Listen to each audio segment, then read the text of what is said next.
Good afternoon, everyone. I'm Bob Rodriguez, the president of the American Statistical Association. It's my honor to introduce the ASA president's invited speaker, Dr. Alan B. Krueger. Dr. Krueger is the chairman of President Barack Obama's Council of Economic Advisors and a member of the cabinet. Dr. Krueger was confirmed as chairman by the United States Senate on November 3rd, 2011. He is currently on leave from Princeton University, where he is the Benheim Professor of Economics and Public Policy. Since 1987, he has held a joint appointment in the Department of Economics and the Woodrow Wilson School at Princeton. From 1994 to 1995, Dr. Krueger served as chief economist at the Department of Labor. From 2009 to 2010, he served as assistant secretary for economic policy and chief economist at the Department of the Treasury. Dr. Krueger is a labor economist. He has written extensively about the economics of education, unemployment, income distribution, social insurance, regulation, terrorism, finance, and the environment. He has authored or edited 7 books. The most recent is titled Measuring the Subjective Well-Being of Nations. Dr. Krueger has received many honors. One of these is the prestigious IZA Prize in Labor Economics, given by the Institute for the Study of Labor, which he shared with David Card in 2006. Dr. Krueger's contributions to labor market policy and education policy make substantial contributions to the field of econometrics. His contributions have advanced the use of natural experiments for causal inferences. Much of Dr. Krueger's work is based on survey data. He is the founding director of the Princeton University Survey Research Center. He has been affiliated with the Gallup organization as a senior scientist. Dr. Krueger has written a number of columns on economics for the New York Times. His columns are excellent examples of how statistical thinking can illuminate a variety of economic issues for the public. The title of Dr. Krueger's presentation is 6 Challenges for the Statistical Community. I am delighted that he could accept my invitation to come to JSM. Please join me in welcoming him this afternoon. Thank you.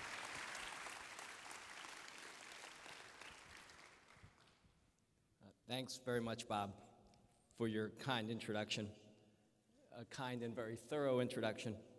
The one thing you neglected from my bio was my work on the economics of rock and roll music, which is why we heard Bruce Springsteen before I came up.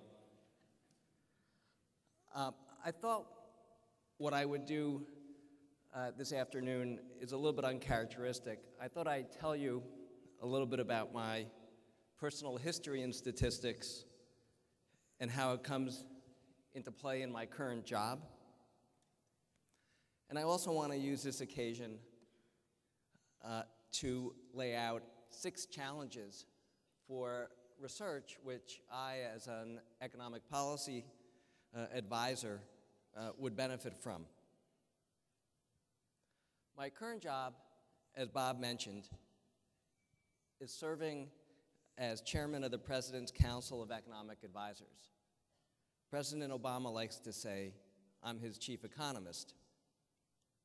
When President Obama announced my nomination a year ago, he said, and I quote, I rely on the Council of Economic Advisors to provide unvarnished analysis and recommendations, not based on politics, not based on narrow interests, but based on the best evidence, based on what's going to do the most good for the most people in this country.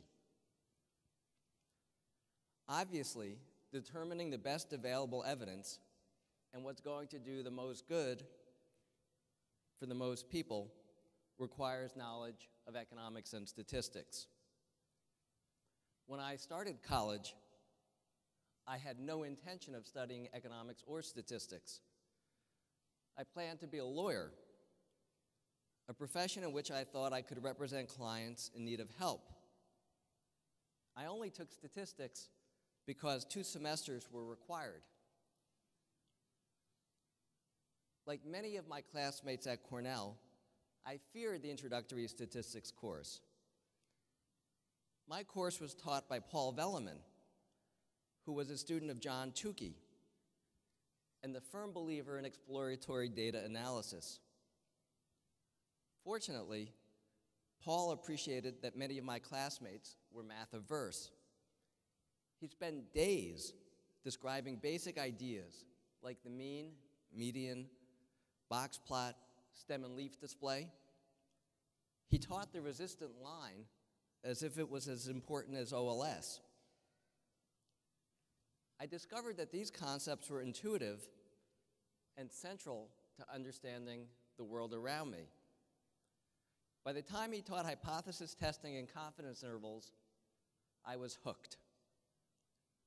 I remember sending my mother, who was a first grade teacher, a long letter explaining the difference between type 1 and type 2 errors and the trade-off between them if you have a fixed sample size. The letter had neatly drawn diagrams showing overlapping distributions under the null and alternative hypothesis. She had no idea what I was talking about. But to me, the idea that one could use statistics to make scientific statements and test hypotheses about economic and social phenomena like inequality was transformative. After Velleman's introductory course, I took 2 courses from Philip J. McCarthy on survey design. I later learned that P.J. McCarthy was the first to use Markov chain models in economics. These courses taught me that statistics could be used proactively to design and carry out surveys when the appropriate data were not available. Around the time I was taking these courses, I came to the view that the field of economics had more potential to positively address society's problems than the field of law. Economics as taught in college, however, is mainly a set of principles. These principles, while very logical and intuitive, are by and large untested. It was then that I decided that my interests in statistics could be married with my excitement about economics.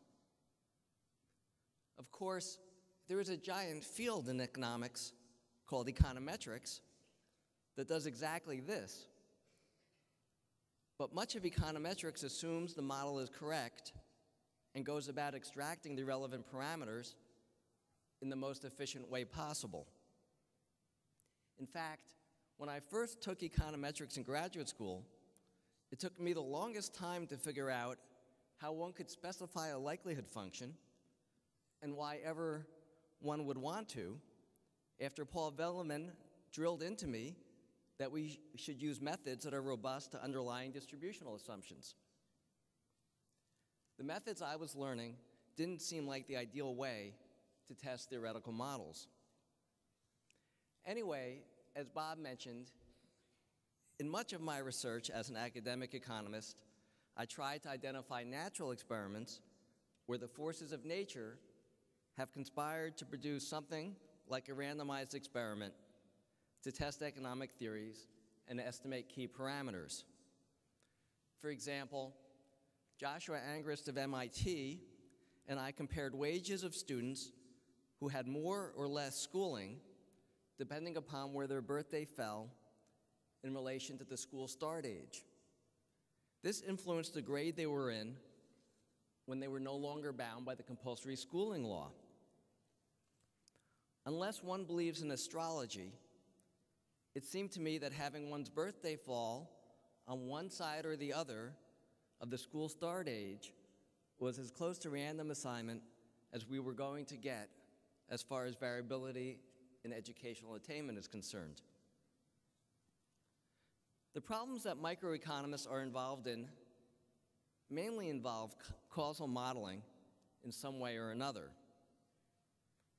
But I also discovered that producing descriptive statistics on important economic phenomenon could be of enormous value, both for economics and public policy. In one classic example, Richard Freeman and Brian Hall designed a survey in 1985 to measure the number of homeless people in the US. Their estimates, which were highly controversial at the time, were later found to be very close to more sophisticated estimates from the Census Bureau. At Princeton, as Bob mentioned, I founded the Survey Research Center in 1992. In fact, I remember in our launch meeting, we had Bob Groves come and help advise us. And the goal of the Survey Center was to help economists and other social scientists, as well as students, collect new data. In one recent project, the Survey Center helped my colleague Alan Blinder and me to measure the fraction of jobs that are susceptible to being offshored. And Morris Kleiner and I used the same survey to measure the proportion of workers who are required to have a license in order to do their job. My interest in surveys also intersected with another of my frustrations with econometrics. We take the data as given and try to use ever more sophisticated techniques to overcome weaknesses in the data. Wouldn't it be better to collect more appropriate data? This outlook helped my colleague Orly Ashenfelter and me to address a long-standing puzzle in labor economics. Research on identical twins had found controlling for twin pairs, the payoff from education was much lower than that found in the rest of the literature. One problem with this approach, identified by Zvi Grilikis and others, was that identical twins had very similar education levels. So any differences were likely to be due to measurement errors, not true differences in schooling. Sophisticated econometric methods were thrown at this problem, but it was not resolved. Ashenfelter and I decided to collect multiple measures of the twins' education. To do this, we went to the world's largest twins festival. I kid you not, in Twinsburg, Ohio, and conducted our own survey. Specifically, we separated the twins and asked them about their own and their twins' education level. So we had data from twin I and data from twin J on twin I's education. The correlation between what each twin said about one particular twin's education was about 0.9. It was high, but not very high considering that the correlation between I and J's true education was around 0.6. Almost half of the variance in the differences in education between pairs of identical twins was just a result of measurement error. With the data we collected, we could do some very simple estimates, like use the average education reported by I and J to measure I's education. When we did this, we found that the payoff to education was quite high, similar to that found in the rest of the literature. My point is that by collecting our own data, we were able to solve a long-standing estimation puzzle, and that cut through a lot of the econometric debate. Now, I should fast forward to the present. In my current role, I am much more of a consumer of statistics than a producer. In fact, I can think of only one example in the last 3 years where I used statistics myself to solve a problem. I'm actually proud of that problem. My office, when I was chief economist at the Treasury Department, computed a confidence interval for when the government would hit the debt ceiling. The first time in 225 years. But that was a rare instance of applying statistics to a new problem. In many, many more situations, I come across problems where I say, wouldn't it be nice if someone had solved this problem. Hence my 6 challenges to you. The first challenge involves developing appropriate methods and infrastructure to take full advantage of the commercial, administrative, and use-related data that are being captured at an exponential rate. And of course, to do this with adequate privacy protections. Larger and larger caches of data are becoming available in new and ingenious ways. These include data on credit card transactions, scanner data on retail sales, Google searches for various terms, eBay bids and sales, LinkedIn members' occupational transitions, and Monster.com job listings. I'm sure that this list just scratches the tip of the iceberg, given the spread of information technology. There is enormous potential to use these big data sets to cut survey costs and reduce respondent burden, to improve and expand our existing social and economic indicators and make them more timely, to assess the reliability of traditional survey data, to study network and GIS-related issues, and to answer a myriad of previously unanswerable questions. But the risks of misusing the data are also high. The sampling methods that I learned from P.J. McCarthy were invented in part because it was too expensive to analyze data on an entire universe, and in part because the only way to get data was to go out and collect it. This is why the Bureau of Labor Statistics designed the Consumer Price Index and started surveying prices back during World War I. But scanners today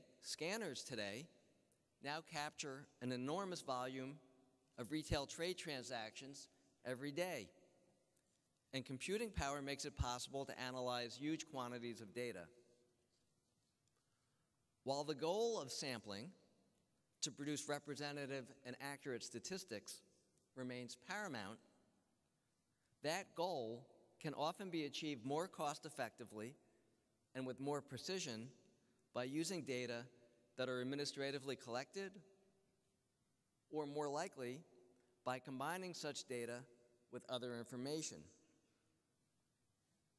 Now, I do not mean to suggest that this process is straightforward or easy. It is not. Indeed, much of the administrative data that is captured is proprietary and non-representative. There are few safeguards to ensure transparency and that the data are accurately reported and even-handedly analyzed. And there is often little effort applied to adjust for the non-representativeness of the data. This does not stop people from using such data, however. Prominent examples include the ICSC Retail Chain Stores Sales Index, the ADP Macro Advisors Employment Projection, and various indices of help wanted ads. To encourage more research on big data, in March of this year, the Obama administration launched a $200 million Big Data Initiative, spearheaded by the White House Office of Science and Technology Policy, together with other federal departments.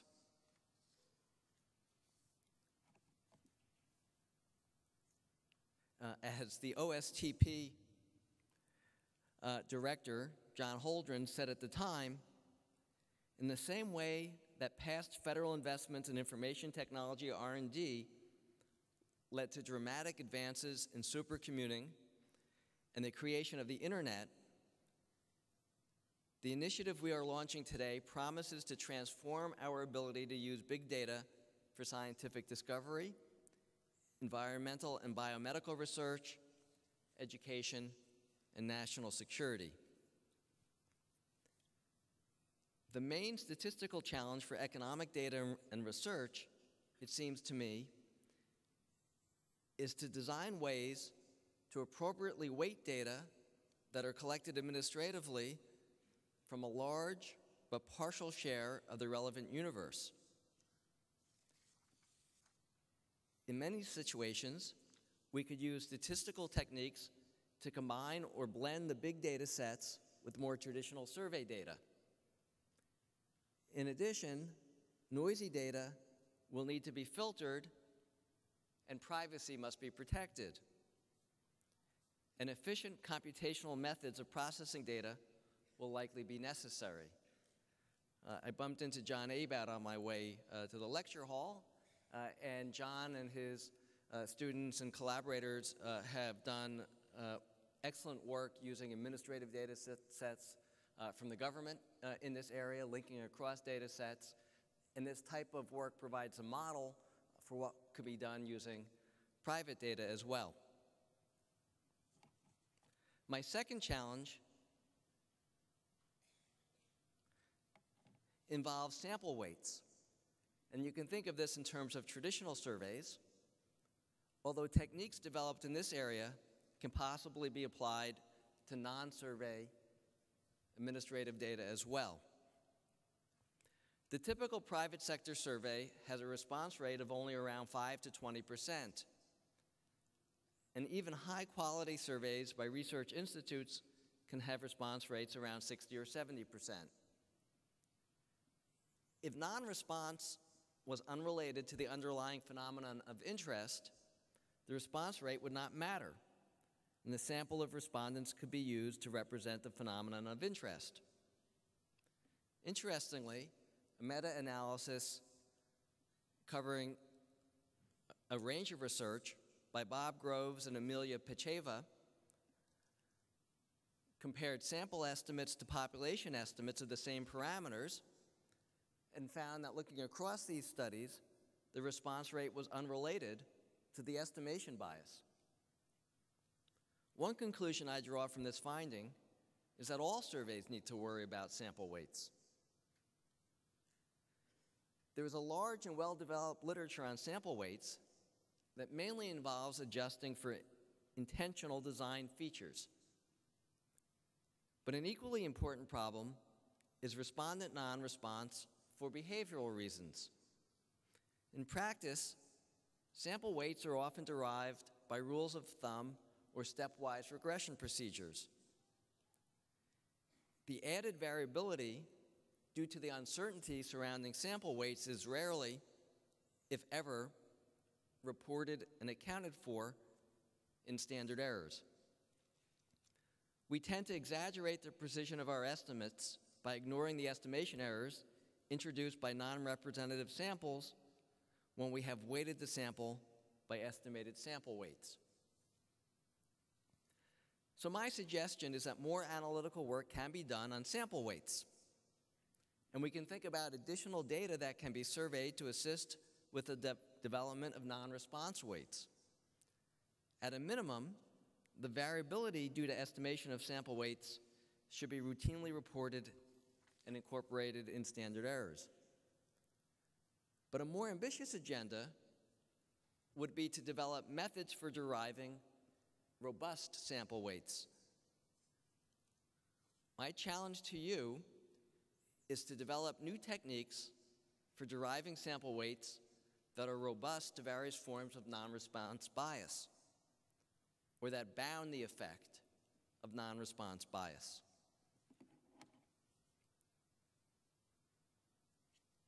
A third area in need of renewed attention involves seasonal adjustments. There is an extensive literature on seasonal adjustments from the 1970s and 1980s, but relatively little work has been done recently. Seasonal adjustment is a particularly challenging statistical problem because the estimand is not well defined and because seasonal patterns can change.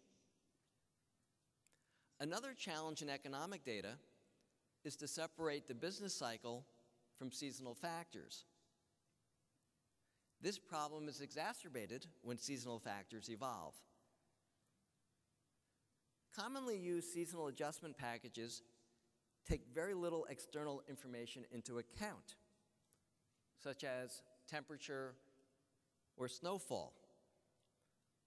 Research could look into optimal ways of combining external information related to seasonal movements in relevant series, especially to help model seasonal adjustment factors that could be evolving. Advances in non-parametric and semi-parametric methods, as well as computational methods, could also help to improve the estimation of seasonal adjustment factors. In addition, in applied work, attention is rarely paid to the extra variation introduced due to the fact that seasonal factors are estimated rather than known with certainty. The fourth area that I would like to challenge you to conduct research on involves traditional evaluation methods as applied to budget-related issues. The Office of Management and Budget issued a landmark call for federal agencies to use evidence and rigorous evaluation methods in budget, management, and policy decisions to make government work more efficiently. Acting Director Jeffrey Zients requested that agencies demonstrate the use of evidence through their fiscal year 2014 budget submissions, and that budget submissions, quote, include a separate section on agencies' most innovative uses of evidence and evaluation. He specifically highlighted that agencies can often use administrative data to conduct rigorous evaluations, including evaluations that rely on random assignment. Indeed, Zients' memo stated explicitly, quote, one of the best ways to learn about a program is to test variations and subject them to evaluation using some element of random assignment or scientifically controlled design, end quote. OMB is encouraging agencies to use waiver authority to evaluate different approaches to improving outcomes. I want to underscore how sweeping a change this is in the operation of government. For the first time, agencies are expected to have a high-level official who is responsible for program evaluation, such as a chief evaluation officer. And agencies are invited to strengthen their evaluation capacity in their budget submissions. The Council of Economic Advisors, together with OMB, has begun holding a series of discussions with senior policy officials and researchers in the relevant agencies to ensure that an increasing share of federal policies follow evidence-based practices. This unprecedented initiative should be music to the ears of statisticians. While randomized control methods have been employed to great effect ever since R.A. Fisher took a temporary job at the Rothamsted Agricultural Station, issues unique to the federal budget and government programs provide some new challenges for statisticians. For example, as Paul Rosenfeld, Don Rubin, and their collaborators have shown, interpreting randomized controlled trials when there is partial compliance and crossovers is not always straightforward. Furthermore, ingenuity can be used in the process of implementing waivers to produce unbiased estimates for the relevant population as a whole or for specific subsets. Another question is whether insights gleaned from randomized assigned research can be optimally combined with incoming observational data on participants in ongoing programs to adjust the ongoing programs in real time.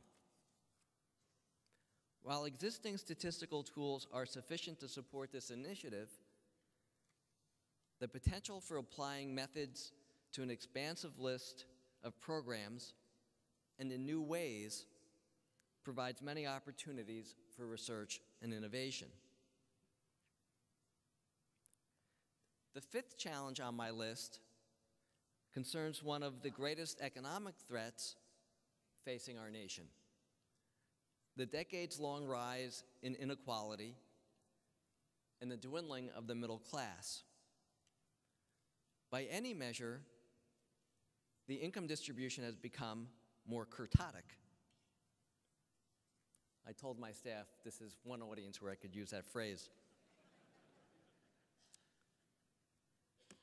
We have gone from 50% of households earning within 50% of the median income in 1970 to 44% of households in 2000 and just 42% of households today.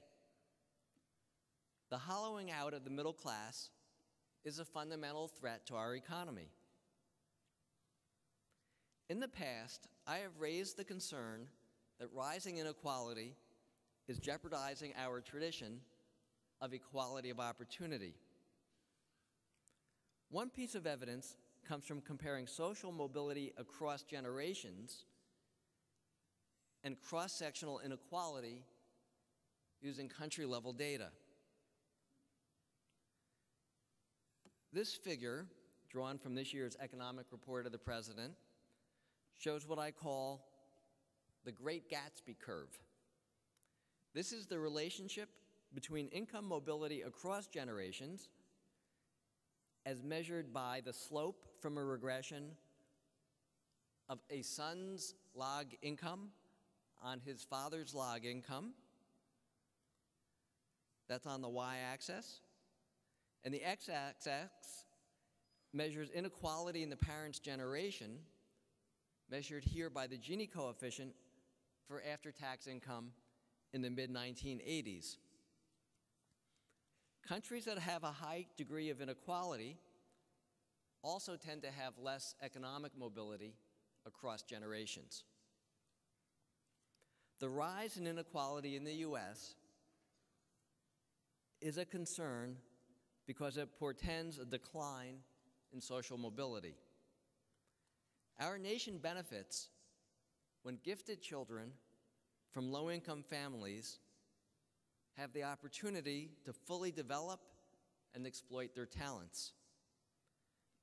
Yet a child born to a family making less than $35,000 a year in the bottom quartile of income, who scores around 1,100 on the SATs, has a lower chance of graduating college than a less gifted child who scores around 950 on the SATs if that child's parents earn over $100,000 a year or the top quartile of the income distribution. New research by Robert Putnam finds that children born to more affluent parents are increasingly raised in ways that lead to more nurturing and supportive environments, while there is little of any improvement for children born to less affluent parents. Since the early 1980s, for example, participation in non-sports extracurricular activities has been rising for children born in the top quartile and falling for children born in the bottom quartile. There's also a growing gap based on parental education and the amount of time that parents spend with their children. These changes forebode a growing opportunities gap between children born to affluent and poor parents. It is easy to devise theoretical models that predict that a rise in income inequality will lead to a decline in intergenerational mobility. For example, in the Becker and Tomes human capital model, education of parents and their children is positively correlated. A rise in the education earnings gradient over time therefore causes a rise in the correlation in income between parents and children. But there may be, and probably are, many other mechanisms at work. If we can understand these mechanisms, we can design public policy initiatives to support intergenerational opportunity despite the headwinds caused by the rise in inequality. For example, by increasing Pell Grant generosity and making student loans more affordable, children of less affluent families can overcome financial obstacles to completing college.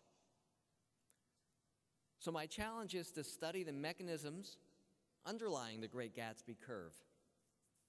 If we can learn more about the channels that restrict opportunities for children from disadvantaged families, we can more effectively design and implement strategies that support economic mobility. My sixth and final challenge involves our financial regulatory system. Our universities and business schools have done an outstanding job developing techniques and teaching students methods such as financial engineering and financial econometrics, all tools for making money. But we have not devoted nearly as much effort toward developing tools for detecting and deterring financial fraud. There is a tremendous opportunity here. Financial regulators, notably the Commodities Futures Trading Commission, CFTC, and Securities and Exchange Commission, the SEC, have enormous quantities of data flowing in on financial transactions. Their tools for financial surveillance and enforcement were strengthened by the Dodd-Frank Wall Street Reform Act, which, among other things, requires new financial players, such as swap dealers, to register and report to the financial authorities. We need appropriate statistical surveillance tools to analyze the massive amount of data that flows in order to detect suspicious behavior, market manipulation, and collusion. The CFTC alone receives from 400 to 600 million records on time and sales each day from over 200,000 customer accounts. With such massive amounts of data, the regulators need cluster techniques to reduce the data into traders who follow similar strategies. Moreover, some of the traders are not people, but machine trading algorithms. Machine learning techniques are needed to reverse engineer the algorithms that the machines are using to detect whether the algorithms change and why. Enforcement actions often result when a trader brags that he rigged prices or cornered a market. But machine trading algorithms do not send emails or go to bars. We need new methods to detect suspicious behavior, and I can think of no better tool than statistics. Hidden Markov chain and nonlinear statistical models can be developed to detect discontinuities in market behavior. In addition, financial regulators would benefit from the development of network analytic tools that link traders, banks, and payment system nodes, and then determine what happens when a particular link drops out. The regulators are eager to have more statisticians work on these problems, and vast quantities of data can be made available.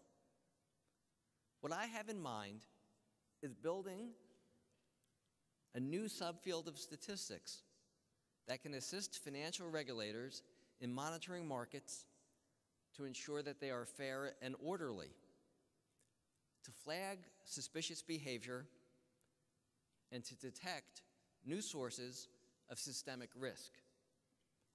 Someday, I hope that enrollment in financial regulatory statistics rivals that in financial engineering. The students may not be as well remunerated, but their value to society will be higher. Let me conclude by emphasizing that we are meeting at a time when there is great opportunity to use statistics for the good of society. Research on the challenges that I mentioned, big data, sample weight, seasonal adjustment, evidence-based policies, social mobility, and statistical tools for financial market surveillance, can serve our increasingly data-dependent country. But we are also meeting at a time when our statistical infrastructure is under pressure. A budget bill passed by the House of Representatives in May would eliminate the American Community Survey and the economic censuses. These data sets are essential public goods that help households and businesses make better decisions. Private label data that are becoming available are not a substitute for core government surveys. In fact, the ACS and economic censuses are even more valuable to businesses and households because they provide the scaffolding to interpret and benchmark the big private data sets that are becoming available. Another threat that we face is that special interests have been trying to reduce funding for the financial regulators to undermine the Dodd-Frank Wall Street Reform Act. If successful, this would make it even harder to police financial manipulation and rein in systemic risk. And it would reduce the resources needed to develop and implement statistical tools to ensure that markets operate fairly and efficiently. As a researcher, I spent much of my time and energy on methodological debates. As a policy advisor, I have learned to be much less doctrinaire about economic and statistical methods. Some tools are useful for some questions, and other tools useful for other questions. And sometimes it is useful to represent the range of estimates across a variety of methods. What matters more than I previously appreciated is the general problem to which we apply and develop tools. So in conclusion, my last challenge to you is to pursue work in areas that, as President Obama charged, will do the most good for the most people in this country. Thank you very much.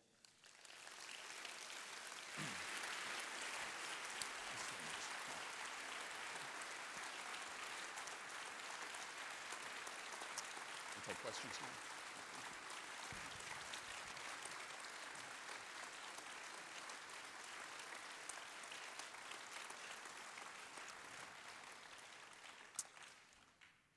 Dr. Krueger has agreed to take questions at this point, and we have a couple of microphones, one to my left and one to my right.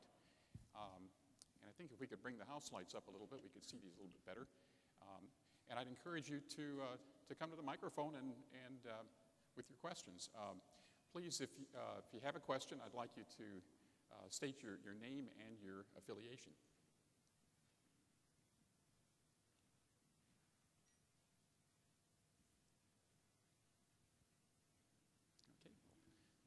Jack Sawyer, Parker Street Foundation, Berkeley.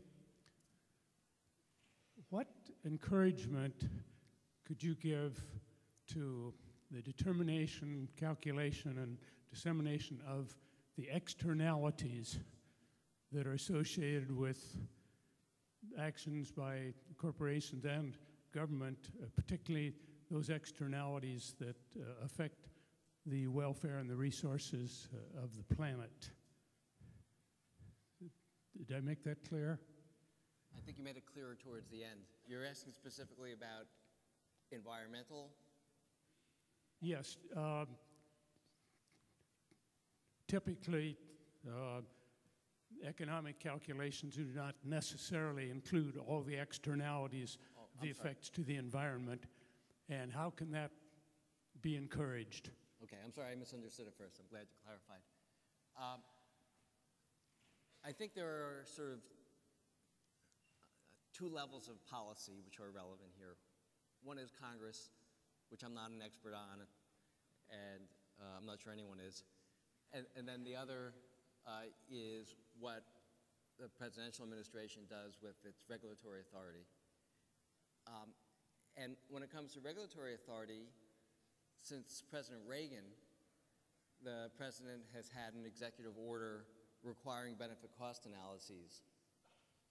President Obama has been quite clear in his executive order in this area that we should include all positive and negative externalities to the extent possible, both measurable and unmeasurable. Cass Sunstein, who is the head of OIRA, has had, I know, many discussions with my staff about how we can get estimates of externalities from various regulations in the environmental area, but in other areas as well. Certainly in designing regulatory policy, that's something that we very much try to take into account. I have a question to the right here. Kathy Enser, Rice University. First of all, thank you for the 6 challenges. I agree with them fully. If we go to number 6 on your financial regulatory statistics, there is a relatively large community working in this area, and access to data would certainly help, but also access to research resources other than data, money would help.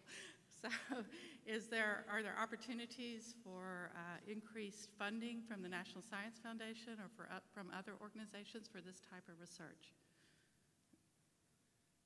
I can't speak for the National Science Foundation. I can tell you that when it comes to access to data, the regulators are eager to have more external experts come use the data to help develop techniques. The chief economist at the CFTC, I should have put his email address up on the slide, told me that he welcomes more input, more interaction from researchers. He has a list of many economists, statisticians, and computer scientists who have had access to CFTC data. And that's really the only way to be able to do that kind of research. I suspect that it's the case that with NSF that applications in this area will be considered along with other applications. But for access to data, which is often the constraint, I think the environment is greatly improving. One thing which I also didn't mention is Dodd-Frank set up something called the Office of Financial Research, OFR. And OFR is underneath the Financial Stability Oversight Council, whose charge is to detect systemic risk. And the Office of Financial Research has subpoena power to collect information from financial institutions and a pretty large staff to start addressing these issues. That's a new component of our regulatory structure. And I think it's also important that OFR receive adequate funding. So that's something to keep an eye on if you're interested in research in this area. Okay, we'll take a question on the left. David Fitch from the Jesuit University in Guatemala. And my concern is with all the children in the world that are dying needlessly. USAID in the past has almost never funded an experimental evaluation. I appreciate your words on experimental evaluation. Currently, the administrator is pushing experimental evaluation of social programs in USAID. And I've been trying to find out if they're actually doing that. But I am unable to get information as to grants they have funded. Now, I was with the National Center for Health Services Research, and once a grant was funded, it became public policy, public knowledge. Is there any way we can encourage USAID to let us know what they are doing? I can't tell you specifically about USAID, although I share your sentiment about research in this area. I can tell you that the directive that I mentioned from Jeff Zients does contain language about releasing results of evaluations. One of the problems, I know this goes from when I was writing for the New York Times, I was trying to get a study that the Department of Labor had funded on the Job Corps program, which the department didn't allow the evaluators to release for some period of time. So I think it's important that the results are promulgated after they're done. And I would encourage you to write specifically to USAID to find out what efforts they're making. The general area of evaluation in development is I would say, an area within economics which has changed probably most dramatically over the last 10 years. Research by Esther Duflo and Michael Kramer, Abhijit Banerjee, applying randomized controlled trials to development issues has, I think, greatly changed that field over the last decade. Thank you. We'll take the next question on my right. Bob Parker, I'm a private consultant. I have a question about the use and misuse of statistics, mostly government statistics, in the ongoing presidential campaign. But my question is maybe a little bit different. I'm seeing an erosion in the trust in statistics coming about because of the continual maybe use and misuse of these numbers. So my question is, do you have any advice for private statisticians, which we have a room full of, and perhaps government agencies, of what they can do to maintain the public trust in the statistics that are being produced in the face of this sort of onslaught, if you will? I will gingerly avoid commenting on the onslaught, since I'm just the policy advisor, not the campaign advisor. What I think is important is that we adhere to the practices that we have historically when it comes to government statistics, that, for example, release dates are adhered to, which has been the case. One of the features that we have, as you know, Bob, is that we set long in advance when a particular series will be released. Anyone can find that on the internet. So they're not released late on a Friday afternoon when no one's paying attention, or delayed like it was the case in that report that I referred to earlier.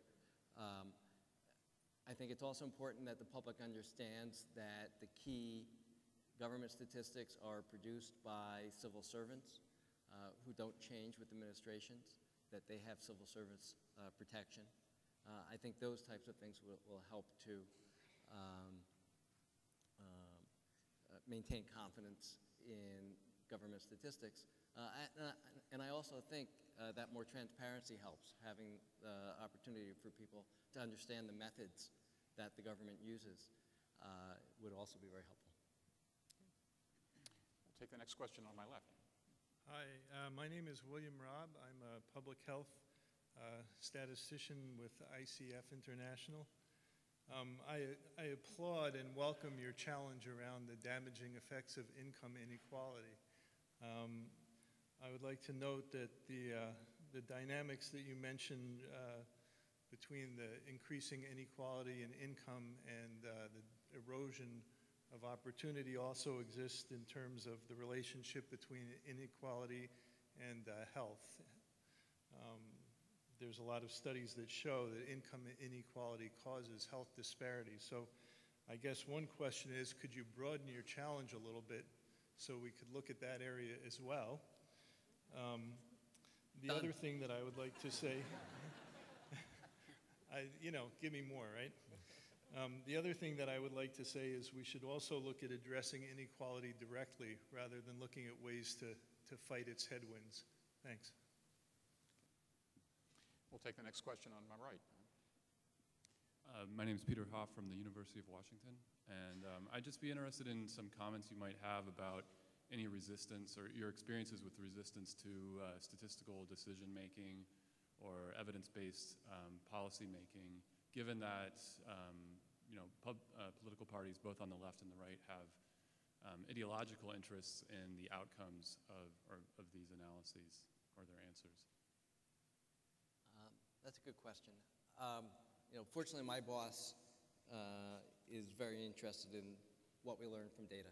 He said that when he nominated me, and he'll often ask me about evidence on specific questions, which has made my experience working in government a real pleasure.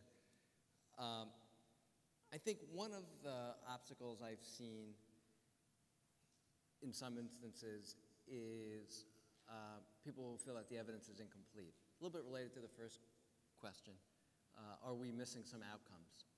Sure, we measured this, but maybe we didn't measure it well, and there's kind of other outcomes that could have been affected. And a potential misuse of statistics, of course, is if we only partially measure the benefits or the costs of a particular program. That's one issue that I encounter. Then, of course, people have views for doing policy, for pursuing certain policies for reasons. They put different weight on different outcomes, and that's a legitimate differences, I would say. Not everyone agrees that the decline in economic opportunity that seems to have accompanied the rise in inequality is a concern to this country. People are welcome to that view. It's not one that I happen to share. Okay. Well, Thanks. Igor Mandel, Telmar Corporation. Clarify, please, the situation with American Community Survey termination. Is it really terminated already? If not, ultimately, when we'll have the last one, and how is it possible? Because it was such a kind of a unique source of information that it's really end of it, or what? Well, I hope that funding in the end will be available. I expect that to be the case. There are other issues that have been raised about whether participation should be voluntary, which Bob Gross would be much more expert to address than me. But I do think it's an indication that not all quarters fully value the benefit that we get from our statistical surveys. Hi, I'm Sridhar from Caterpillar. How does globalization have an impact? Do you kind of consider that in the econometric analysis that you do? And do you have any kind of advice in general to companies? Well, globalization obviously is a very important force on the economy. Our economies across the world are more linked. The U.S. is more linked both in terms of trade and in terms of financial markets with other countries than was the case a generation ago.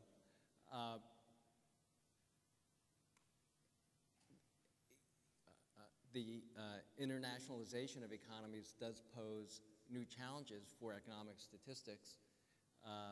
And even things, I'll give you an example. This is another area where it'd be useful to have some analysis applied. I mentioned seasonal adjustments. The Census Bureau collects trade statistics. One of the concerns we have now is the weakening economies in Europe. How is that affecting our exports, their imports from us? We get trade data broken down by country, but they're not seasonally adjusted. The trade data are seasonally adjusted at the product level. We'd like to know each month what's going on with trade flows. That's an indication of how the crisis in Europe is affecting our economy.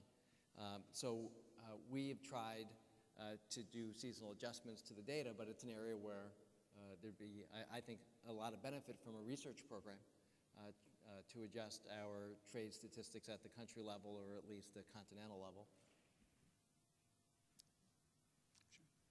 David Shalane, Stanford University.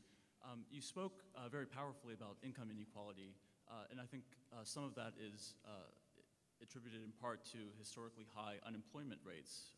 Why aren't more policies being enacted to curb that? Well, the rise in inequality really predated the most recent recession. Yeah, of course. The rise in inequality, not that the recession helped, but that has been a trend that had been going on for some time. That's the first part. On the second part, I can tell you that a good deal of my work is designing, evaluating, helping to implement programs to make the economy grow more strongly and help reduce unemployment. And the President continues to make proposals that we think will strengthen the economy, reduce unemployment in the short run, such as investing more in infrastructure. The unemployment rate for construction workers is about double the overall unemployment rate. Now is a time, a very good time to invest in infrastructure. If we do that, that'll put more people back to work in the short run and also make our economy more productive in the longer run. You know, that's an example. The President has proposed a National Infrastructure Bank that would choose projects based on merit and also try to leverage private sector investment to build more infrastructure. So we need cooperation from Congress for many of these proposals. Others have been put into place, like a reduction in the payroll tax, which helps to support aggregate demand. So we certainly are very much focused on the problem of unemployment, trying to strengthen job growth. But the rise in inequality that I was referring to began in the late 70s and continued even when the economy was quite robust in the 1990s. Yeah, I didn't imply that they should be conflated or that they were equal, but solving one problem might help to solve the other problem as well.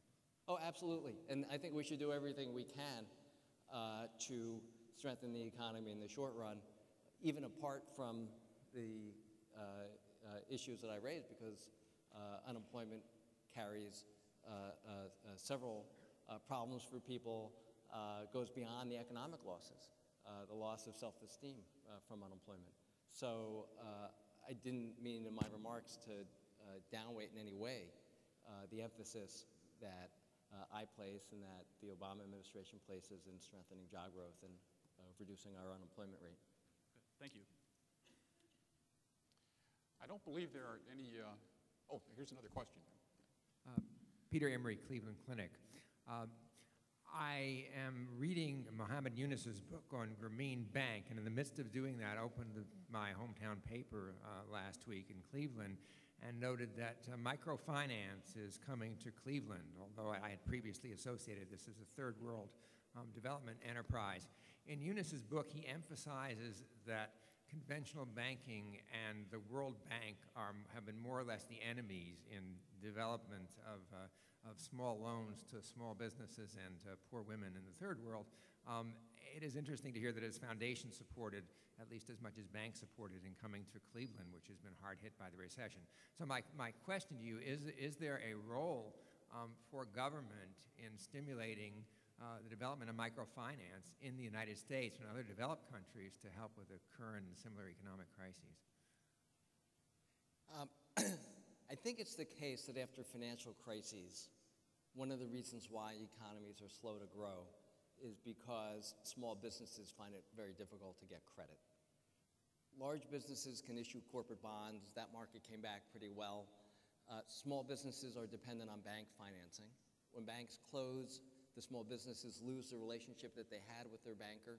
It's difficult for new banks to assess the risk of particular small businesses. So I do think one of the issues coming out of the deep recession that began at the end of 2007 has been a curtailment of credit to small businesses. And we have tried in a number of ways to ease those credit constraints on small businesses. As part of the Recovery Act, the fees on small business administration loans to small businesses were greatly reduced. I think they were actually eliminated, and the loan limits were raised. As loan limits were raised once again. Another policy which I was involved in designing when I was at the Treasury Department made funds available to community banks to give them capital at a particular interest rate. If they increased their small business lending, we lowered the interest rate. If they reduced their small business lending, we raised the interest rate. And that program looks like it's having an effect. The Treasury Department recently released a report on how much additional lending has been taking place by banks that participated, being a worthwhile statistical exercise for someone to compare it to different comparison groups and so on. So we've tried to take a number of steps to raise the amount of credit available to small businesses because I think the research indicates that countries that have severe financial crises tend to grow more slowly afterwards because credit is constrained to small businesses. The banking system is responding to that adequately? You know, it's a real challenge that we face. And I think we've taken a number of unprecedented steps in this area that are helping.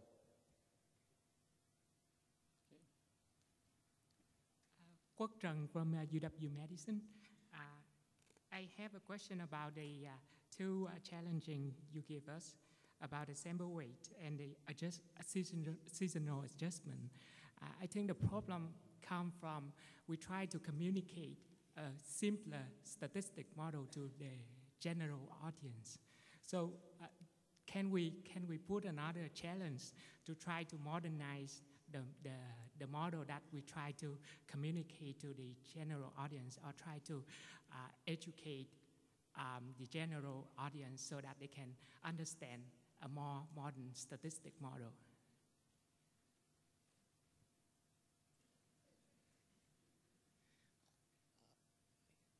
I think it would be wonderful if we can devote more effort to conveying to the public what we learn from the statistics that we collect.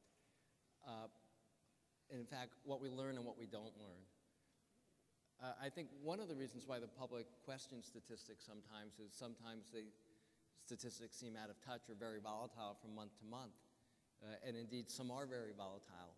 And conveying that there are revisions to the data, why those revisions take place, I think is a challenge.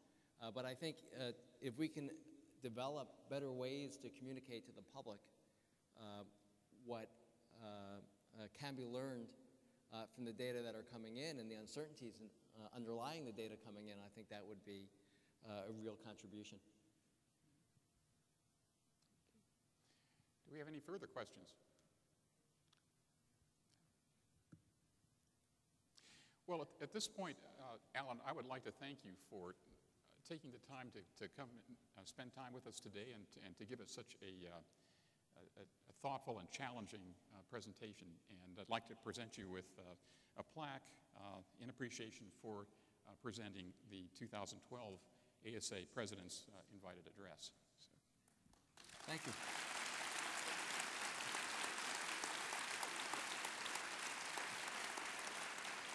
Thank you, Bob. Yeah. Thank you very much, and that concludes our session.